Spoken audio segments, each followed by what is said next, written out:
ओम शांति। 14 दिसंबर 2024 के ईश्वरीय महावाक्य। पहले एक नज़र मुरली के मुख्य पॉइंट पर। बाबा ने कहा, गाया भी जाता है एक ओंकार सतनाम। यह महिमा किसकी है?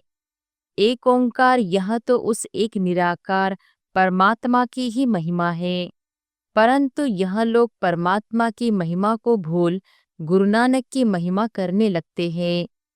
अभी देखो, ब्रह्मा में अगर बाबा की प्रविष्टता नहीं होती तो यह कौड़ी तुल्य है। अभी तुम कौड़ी तुल्य से हीरे तुल्य बनते हो परमपिता परमात्मा द्वारा।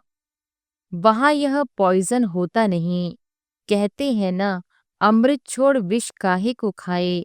भिखारी को ही पतित कहा जाता है। पांडवों कौरवों की लड़ाई है नहीं। यह अनेक धर्म 5000 वर्ष पहले भी थे जो आपस में लड़कर विनाश हुए। पांडवों ने देवी देवता धर्म की स्थापना की। और फिर बाबा ने कहा, अगर क्रिश्चियन लोग आपस में मिल जाए तो सारी सृष्टि का राज्य ले सकते हैं, परंतु आपस में मिलेंगे नहीं। लॉ नहीं कहता।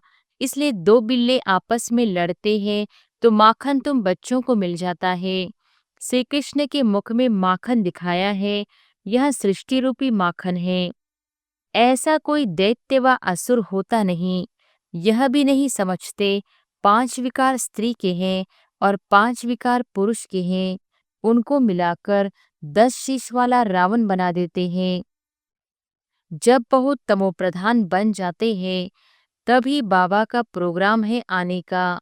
ऐसे नहीं, ईश्वर जो चाहे कर सकते हैं या जब चाहे तब आ सकते हैं। और फिर लास्ट में बाबा ने कहा, सिकिलधे बच्चे जो सपूत हैं, ज्ञान धारण कर पवित्र रहते हैं, सच्चे योगी और ज्ञानी रहते हैं, वह मुझे प्यारे लगते हैं। बाबा इन आंखों रूपी खिड़कियों से देखते हैं। यह पराया शरीर है, लोन पर लिया है। बाबा किराएदार है। बाप तुम्हें ऐसे श्रेष्ठ कर्म सिखलाते हैं जो 21 जन्म कभी कर्म कूटने की दरकार ही न पड़े।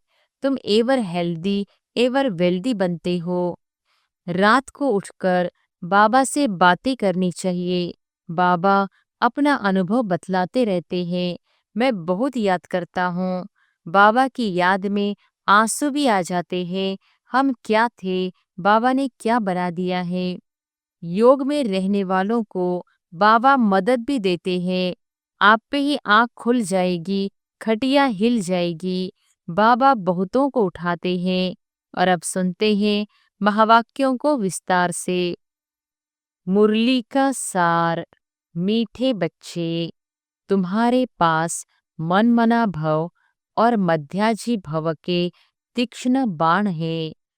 इन्हीं बाणों से तुम माया पर विजय प्राप्त कर सकते हो। प्रश्न है, बच्चों को बाप की मदद किस आधार पर मिलती है? बच्चे बाप की शुक्रिया किस रूप से मानते हैं? उत्तर है, जो बच्चे जितना बाप को प्यार से याद करते उतना बाप की मदद मिलती है। प्यार से बातें करो, अपना कनेक्शन ठीक रखो, श्रीमत पर चलते रहो तो बाप मदद करता रहेगा। बच्चे बाप की शुक्रिया मानते। बाबा, आप परमधाम से आकर हमें पतित से पावन बनाते हो। आपसे हमें कितना सुख मिलता है। प्यार में आंसू भी आ जाते हैं। ओम शांति। बच्चों को सबसे प्रिय है माँ और बाप, और माँ बाप को फिर बच्चे हैं बहुत प्रिय। अब बाप, जिसको त्वमेव माताश्च पिता कहते हैं, लौकिक माँ बाप को तो कोई ऐसे कह न सके। यह महिमा है जरूर, परंतु किसकी है यह कोई जानते नहीं। अगर जाने तो वहां चला जाए और बहुतों को ले जाए। परंतु ड्रामा की भावी ही ऐसी है। जब ड्रामा पूरा होता है तब ही आते हैं। आगे मूवी नाटक होते थे। जब नाटक पूरा होता था तो सभी एक्टर्स स्टेज पर खड़े हो जाते थे। यह भी बेहद का बड़ा नाटक है। यह भी सारा बच्चों की बुद्धि में आना चाहिए। सतयुग, त्रेता, द्वापर, कलयुग, यह सारी सृष्टि का चक्र है। ऐसे नहीं, मूल वतन, सूक्ष्म वतन में चक्र फिरता है। सृष्टि का चक्र यहाँ ही फिरता है। गाया भी जाता है एक ओंकार, सतनाम। यह महिमा किसकी है? भले ग्रंथ में भी सिख लोग महिमा करते हैं गुरु नानक वॉच। अब एक ओंकार, यह तो उस एक निराकार परमात्मा की ही महिमा है। परंतु यह लोग परमात्मा की महिमा को भूल गुरु नानक की महिमा करने लगते हैं। सद्गुरु भी नानक को समझ लेते हैं। वास्तव में सृष्टि भर में महिमा जो भी है उस एक की ही है, और कोई की महिमा है नहीं। अभी देखो, ब्रह्मा में अगर बाबा की प्रवेशता नहीं होती तो यह कौड़ी तुल्य है। अभी तुम कौड़ी तुल्य से हीरे तुल्य बनते हो परमपिता परमात्मा द्वारा। अब है पतित दुनिया, ब्रह्मा की रात्रि। पतित दुनिया में जब बाप आते हैं और जो उनको पहचान लेते हैं वह उन पर कुर्बान जाते हैं। आज की दुनिया में तो बच्चे भी धुंधकारी बन पड़ते हैं। देवताएं कितने अच्छे थे, अभी वह पुनर्जन्म लेते लेते तमोप्रधान बन गए हैं।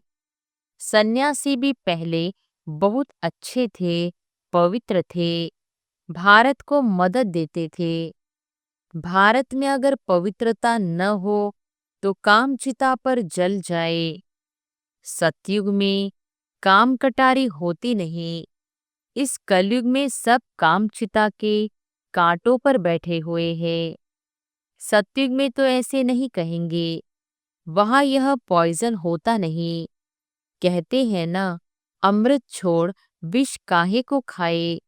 विकारी को ही पतित कहा जाता है। आजकल मनुष्य तो देखो 10-12 बच्चे पैदा करते रहते हैं, कोई कायदा ही नहीं रहा है। सतयुग में जब बच्चा पैदा होता है तो पहले से ही साक्षात्कार होता है। शरीर छोड़ने के पहले भी साक्षात्कार होता है कि हम यह शरीर छोड़ जाकर बच्चा बनूंगा। और एक बच्चा ही होता है, जास्ती नहीं। लौ मुजिब चलता है। वृद्धि तो होनी है जरूर, परंतु वह विकार होता नहीं। बहुत पूछते हैं तब वहाँ पैदाइश कैसे होती है? बोलना चाहिए, वहाँ योग बल से सब काम होता है। योग बल से ही हम सृष्टि की राजाई लेते हैं। बाहुबल से सृष्टि की राजाई नहीं मिल सकती है। बाबा ने समझाया है, अगर क्रिश्चियन लोग आपस में मिल जाए तो सारी सृष्टि का राज्य ले सकते हैं, परंतु आपस में मिलेंगे नहीं। लॉ नहीं कहता। इसलिए दो बिल्ले आपस में लड़ते हैं तो माखन तुम बच्चों को मिल जाता है। श्री कृष्ण के मुख में माखन दिखाया है। यह सृष्टि रूपी माखन है। बेहद का बाप कहते हैं, यह योग बल की लड़ाई शास्त्रों में गाई हुई है, बाहुबल की नहीं। उन्होंने फिर हिंसक लड़ाई शास्त्रों में दिखा दी है। उनसे अपना कोई संबंध नहीं है। पांडवों कौरवों की लड़ाई है नहीं। यह अनेक धर्म 5000 वर्ष पहले भी थे जो आपस में लड़कर विनाश हुए। पांडवों ने देवी देवता धर्म की स्थापना की। यह है योग बल, जिससे सृष्टि का राज्य मिलता है। माया जीत जगत जीत बनते हैं। सतयुग में माया रावण होता नहीं, वहां थोड़े ही रावण का बुत बनाकर जलाएंगे। बुत चित्र कैसे कैसे बनाते हैं। ऐसा कोई दैत्य व असुर होता नहीं। यह भी नहीं समझते 5 विकार स्त्री के हैं और 5 विकार पुरुष के हैं। उनको मिलाकर 10 शीश वाला रावण बना देते हैं। जैसे विष्णु को भी 4 भुजाएं देते हैं। मनुष्य तो यह कॉमन बात भी समझते नहीं हैं। बड़ा रावण बनाकर जलाते हैं। मोस्ट बिलीवेड बच्चों को अभी बेहद का बाप समझाते हैं। बाप को बच्चे हमेशा नंबरवार प्यारे होते हैं।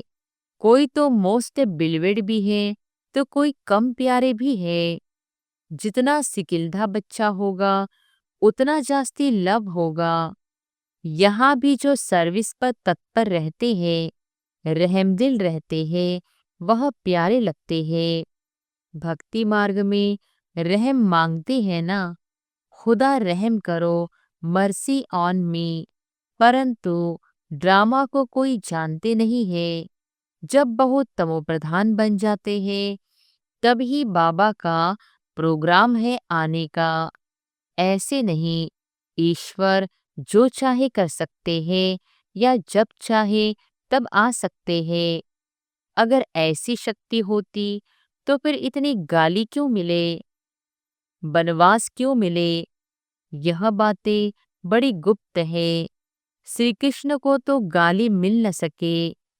कहते हैं भगवान यह नहीं कर सकता, परंतु विनाश तो होना ही है। फिर बचाने की तो बात ही नहीं, सभी को वापस ले जाना है। स्थापना विनाश कराते हैं तो जरूर भगवान होगा ना।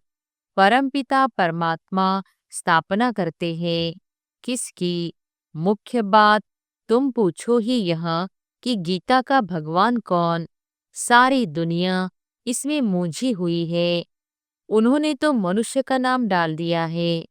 आदि सनातन देवी देवता धर्म की स्थापना तो भगवान बिगर कोई कर नहीं सकता। फिर तुम कैसे कहते हो श्री कृष्ण गीता का भगवान है? विनाश और स्थापना कराना किसका काम है? गीता के भगवान को भूलकर गीता को ही खंडन कर दिया है। यह बड़े ते बड़ी भूल है। दूसरा, फिर जगन्नाथपुरी में देवताओं के बड़े गंदे चित्र बनाए हैं। गवर्नमेंट की मना है गंदे चित्र रखने की, तो इस पर समझाना चाहिए। इन मंदिरों पर कोई की बुद्धि में यह बातें आती नहीं है। यह बातें बाप ही बैठ समझाते हैं। देखो, बच्चियां कितना प्रतिज्ञा पत्र भी लिखती है, खून से भी लिखती। एक कथा भी है ना, श्री कृष्ण को खून निकला तो द्रौपदी ने अपना चीर फाड़ कर बांध दिया।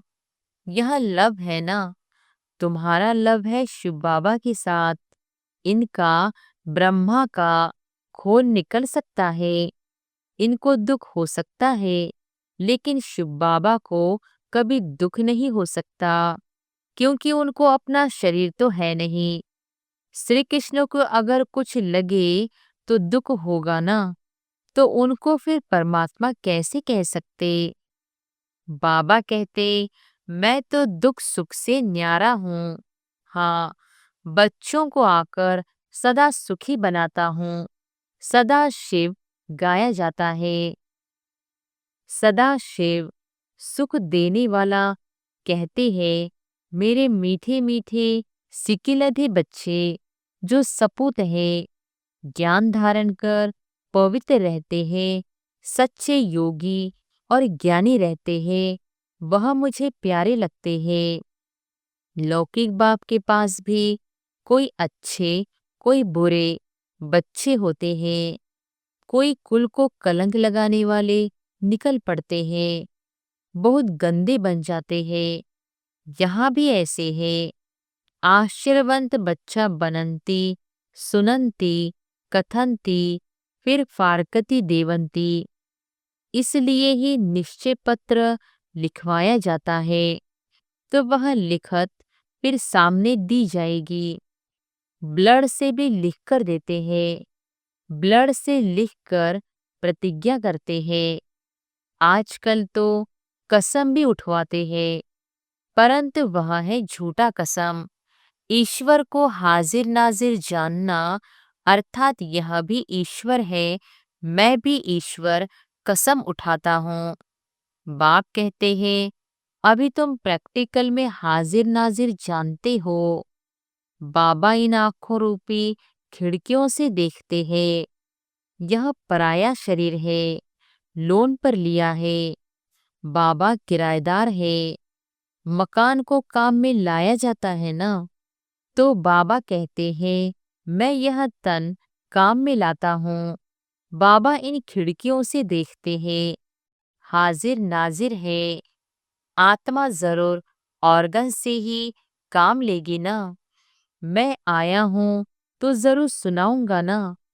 ऑर्गन्स यूज करते हैं तो जरूर किराया भी देना पड़ेगा। तुम बच्चे इस समय नरक को स्वर्ग बनाने वाले हो। तुम रोशनी देने वाले, जागृत करने वाले हो। और तो सब कुंभकर्ण की नींद में सोए पड़े हैं। तुम माताएं जगाती हो, स्वर्ग का मालिक बनाती हो। इसमें मेजॉरिटी माताओं की है, इसलिए वंदे मातरम कहा जाता है। भीष्म पितामह आदि को भी तुमने ही बाण मारे हैं। मन मना भव, मध्याजी भव का बाण कितना सहज है। इन्हीं बाणों से तुम माया पर भी जीत पा लेते हो। तुम्हें एक बाप की याद, एक की श्रीमत पर ही चलना है। बाप तुम्हें ऐसे श्रेष्ठ कर्म सिखलाते हैं जो एक की जन्म कभी कर्म कूटने की दरकार ही न पड़े। तुम एवर हेल्दी एवर वेल्दी बनते हो। अनेक बार तुम स्वर्ग के मालिक बने हो, राज्य लिया और फिर गंवाया है। तुम ब्राह्मण कुलभूषण ही हीरो हीरोइन का पार्ट बजाते हो। ड्रामा में सबसे ऊंच पार्ट तुम बच्चों का है। तो ऐसे ऊंच बनाने वाले बाप के साथ बहुत लव चाहिए। बाबा आप कमाल करते हो। न मन न चित, हमको थोड़ी ही पता है। हम सो नारायण थे। बाबा कहते हैं, तुम सो नारायण अथवा सो लक्ष्मी देवी देवता थे। फिर पुनर्जन्म लेते लेते असुर बन गए हो। अभी फिर पुरुषार्थ कर वर्षा पाओ। जितना जो पुरुषार्थ करते हैं, साक्षात्कार होता रहता है। राजयोग एक बाप ने ही सिखलाया था। सच्चा सच्चा सहज राजयोग तो तुम अभी सिखला सकते हो।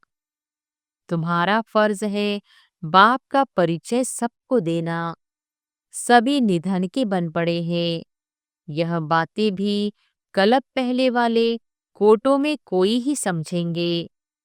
बाबा ने समझाया है, सारी दुनिया में महान मूर्ख देखना हो तो यहाँ देखो। बाप जिनसे 21 जन्म का वर्षा मिलता, उनको भी फारकती दे देते हैं। यह भी ड्रामा में नोंद है। अभी तुम स्वयं ईश्वर की औलाद हो, फिर देवता, क्षत्रिय, वैश्य, शूद्र की औलाद बनेंगे। अभी आसुरी औलाद से ईश्वरीय संतान बने हो। बाप परमधाम से आकर पतित से पावन बनाते हैं, तो कितना शुक्रिया मानना चाहिए। भक्ति मार्ग में भी शुक्रिया करते रहते हैं, दुख में थोड़ी ही शुक्रिया मानेंगे। अभी तुमको कितना सुख मिलता है, तो बहुत लव होना चाहिए। हम बाप से प्यार से बातें करेंगे तो क्यों नहीं सुनेंगे। कनेक्शन है ना। रात को उठकर बाबा से बातें करनी चाहिए। बाबा अपना अनुभव बतलाते रहते हैं। मैं बहुत याद करता हूँ। बाबा की याद में आंसू भी आ जाते हैं। हम क्या थे, बाबा ने क्या बना दिया है। ततत्वम, तुम भी वह बनते हो। योग में रहने वालों को बाबा मदद भी देते हैं। आप पे ही आंख खुल जाएगी, खटिया हिल जाएगी। बाबा बहुतों को उठाते हैं। बेहद का बाप कितना रहम करते हैं। तुम यहाँ क्यों आए हो? कहते हो बाबा भविष्य में श्री नारायण को वरने की शिक्षा पाने आए हैं अथवा लक्ष्मी को वरने लिए यह इम्तिहान पास कर रहे हो। कितना वंडरफुल स्कूल है, कितनी वंडरफुल बातें हैं।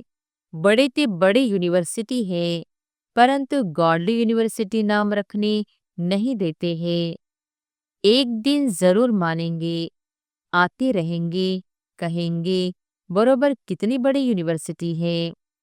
बाबा तो अपने नैनों पर बिठाकर तुमको पढ़ाते हैं, कहते हैं तुमको स्वर्ग में पहुंचा देंगे। तो ऐसे बाबा से कितनी बातें करनी चाहिए। फिर बाबा बहुत मदद करेंगे। जिनके गले घुटे हुए उनका ताला खोल देंगे। रात को याद करने से बहुत मजा आएगा। बाबा अपना अनुभव बतलाते हैं। मैं कैसी बातें करता हूँ अमृत वेले। बाप बच्चों को समझाते हैं, खबरदार रहना, कुल को कलंकित नहीं करना, 5 विकार दान में दे फिर वापस नहीं लेना। अच्छा, मीठे मीठे सिकिलधे बच्चों प्रति मात पिता बाप दादा का याद प्यार और गुड मॉर्निंग। रूहानी बाप की रूहानी बच्चों को नमस्ते। धारणा के लिए मुख्य सार। पहली पॉइंट, बाप का प्रिय बनने के लिए रहमदिल बन सर्विस पर तत्पर रहना है। सपूत आज्ञाकारी बन सच्चा योगी व ज्ञानी बनना है। दूसरी पॉइंट, अमृत वेले उठ बाप से बहुत मीठी मीठी बातें करना है। बाप का शुक्रिया मानना है। बाप की मदद का अनुभव करने के लिए मोस्ट बिलीवेड बाप को बड़े प्यार से याद करना है। वरदान है, सदा उमंग उत्साह में रहे, मन से खुशी के गीत गाने वाले अविनाशी खुशनसीब भव। सदा उमंग उत्साह में रहे, मन से खुशी के गीत गाने वाले अविनाशी खुशनसीब भव। आप खुशनसीब बच्चे अविनाशी विधि से अविनाशी सिद्धियां प्राप्त करते हो। आपके मन से सदा वाह वाह की खुशी के गीत बजते रहते हैं। वाह बाबा, वाह तकदीर, वाह मीठा परिवार, वाह श्रेष्ठ संगम का सुहावना समय। हर कर्म वाह वाह है। इसलिए आप अविनाशी खुशनसीब हो। आपके मन में कभी भाई आई क्यों मैं नहीं आ सकता। वाई के बजाय वाह वाह और आई के बजाय बाबा बाबा शब्द ही आता है। स्लोगन है, जो संकल्प करते हो उसे अविनाशी गवर्नमेंट की स्टैंप लगा दो तो अटल रहेंगे। जो संकल्प करते हो उसे अविनाशी गवर्नमेंट की स्टैंप लगा दो तो अटल रहेंगे। अच्छा, ओम शांति।